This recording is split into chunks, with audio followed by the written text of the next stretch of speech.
Starp jūsu zobu un smaganu ir neliels padziļinājums, jeb smaganu rieva. Tā ir 1 līdz 3 mm dziļa un to veido veseli smaganu audi. Pareiza zobu tīrīšana ar zobu birsti un zobu diegu 2 reizes dienā palīdz saglabāt šo vietu tīru un veselu. Smaganu rievā atrodas īpašs siekalām līdzīgs šķidrums, kas plūst ārā no šīs rievas. To sauc par smaganu rievas šķidrumu, un jūsu organisms to nepārtraukti veido, lai dabīgā ceļā uzturētu šo vietu tīru un veselu. Ja ēdienas, zobu aplikums vai zobakmenis sakrājas pie smaganu rievas, smaganas tiek inficētas un iekaist. Smaganas kļūst pietūkušas, apsārtušas, asiņo, kad tām pieskaras, un šo sākotnējo iekaisumu sauc par gingivītu. Neārstēts tas var progresēt periodontītā.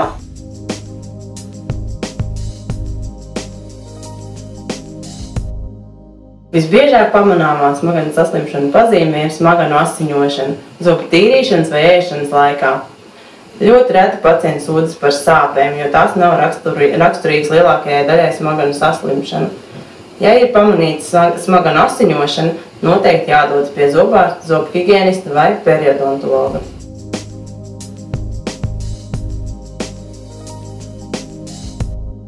Savukārt periodontīts ir daudz smagāka saslimšana, smaganu iekaisuma rezultātā smaganu rieva kļūst dziļāka un tajā atrodas ļoti liels daudzums baktēriju. Tad to sauc par periodontālo kabatu. Šo baktēriju darbības rezultātā jūsu zobus aptverošā kaula daudzums samazinās, zobi kļūst kustīgi vai pārvietojas un jūs tos varat zaudēt.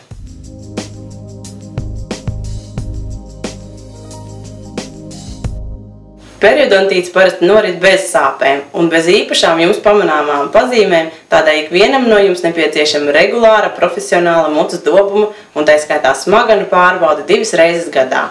Dodieties pie mutes higienista vai sava zobārsta un lūdziet, lai veic pilnīgu mutes dobumu izmeklēšanu, kas ietver smaganu rievas dziļumu noteikšanu pie katra zoba, kā arī rengenoloģisku izmeklēšanu, jo tikai tā iespējams noteikt kaula līmeni pie zobiem.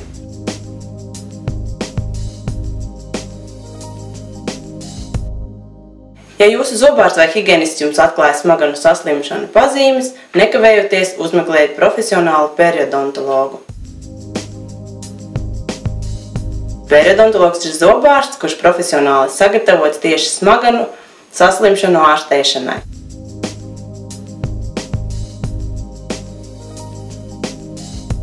Pareizas ārstēšanas rezultātā gingivīts ir atgriezenisks. Ārstēšana ir samērā vienkārša. Vispirms sāciet ar rūpīgu un regulāru savu mutes dobumu kopšanu, jo tikai tas turpmāk nodrošinās jūsu smaganu veselību.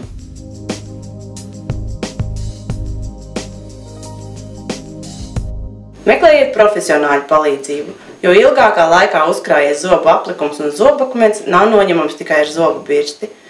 Gingivītu veiksmīgi var ārstēt mutes higienists vai vispārējās prakses zobārsts, kā arī periodontologs. Periodontīta ārstēšana ir sarežģītāka un tā ir jāuztic periodontologam.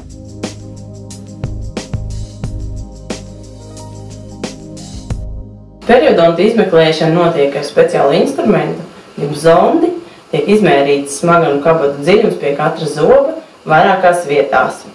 Tā tiek noteikts smaganu kabatu dziļums, ko ar aci nav iespējams redzēt. Lai noteikti precīzi diagnozi ir jāveic rengenoloģiska izmeklēšana, tiek veikti rengena uzņēmumu katram atsevišķam zobam, lai noteiktu kaulu patieso līmeni.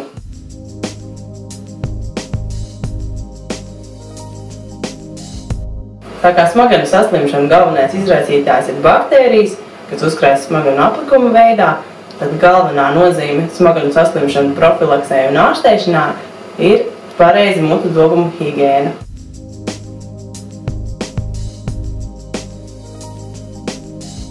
No smaganu saslimšanas nav pasargāts neviens, kurš neievēro profilaksi un nerūpējas par savu mutes dobumu. Bet īpaši jāsatrauc ir smēķētājiem, jo smaganu asinsvadi ir sašaurināti un smaganas retāk asiņo, bet tas neliecina par smaganu veselību. Gluži otrādi, smaganu saslimšana var noritēt nemanot. Ja saslimšana jau sākusies, tā var noritēt daudz straujāk, un tas nozīmē, ka jūs daudz ātrāk varat zaudēt savus zobus.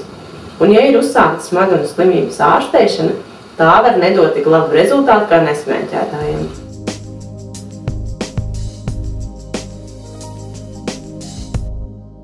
Ja jūsu smadzenes asiņo tīrot zobus ar zobu birsti vai diegu, kā arī ēdot, tad tas jau liecina par smaganu iekaisumu. Nekavējoties meklējiet periodontologa palīdzību, ja jūs pamanāt smaganu asiņošanu vai citus iepriekš minētos simptomus, jo tie bez ārstēšanas neizzudīs. Daudz pacienti domā, ka smaganu asiņošanai nav nekādas nozīmes, un tam nav jāpievērš uzmanību, taču gribētu pievērst jūsu uzmanību tam, ka veselas smaganas neasiņo, ja tām pieskaras. Ja jūsu smaganas asiņo tīrot zobus ar zobu birsti vai diegu, vai arī ēdot, tad tas jau liecina par smaganu iekaisumu. Bet bez īpašas izmeklēšanas jūs nekad nevarat būt droši, ka šī asiņošana neslēp kādu nopietnu smaganu saslimšanu, kā rezultātā jūs varat zaudēt savus zobus.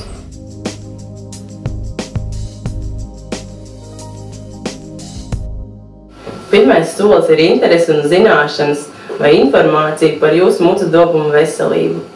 Šo informāciju jūs varat iegūt pie sava zobārsta vai pie mucu dobumu higēnista, kurš veiks profesionālu mucu dobumu higēnu, kā arī pārbaudīs jūsu mucu dobumu veselību.